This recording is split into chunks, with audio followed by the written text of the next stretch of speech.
Magandang gabi. Kung nakikita nyo, kanina 40 ah lang yung nakikita dun sa battery capacity. Tapos remaining capacity. So, pinogram ko na ulit.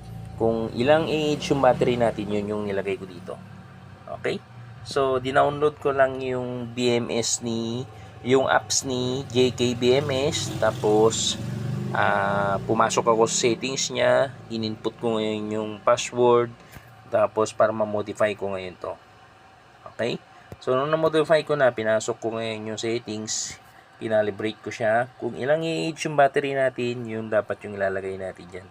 So ngayon, under charging siya, so makikita natin ngayon yung status ng mga battery.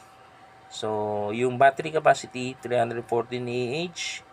Tapos, yung remaining capacity ngayon is nasa around 219 AH na. So, supposed to be nasa around 70%. So, meron pang 30% para ma-full charge siya. So, okay na. Na-program ko na tong na-set ko na yung JK BMS natin na isa. So, anong oras na? Gabi na kasi. So, mag-alas 12 na.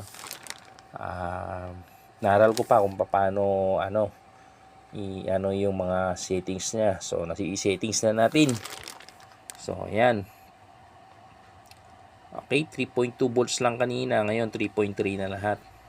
So, mamomonitor mo pa to kung wala kang display na ganito. Kasi mahal din yung display. Around 2,000 din. So, pwedeng wala ito, dun mo na lang i-monitor sa apps niya, JKBMS apps. Dun lahat makikita. Okay, true Bluetooth lang to. Okay. So, hindi mo siya monitor kapag nasa malayo ka, kapag hindi ka nakakonect ng Bluetooth. Kasi ito kasi lang to, Bluetooth connection lang.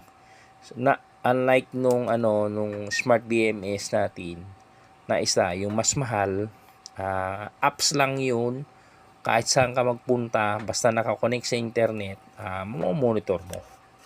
Okay, so ito Bluetooth lang to, Bluetooth. Ayos.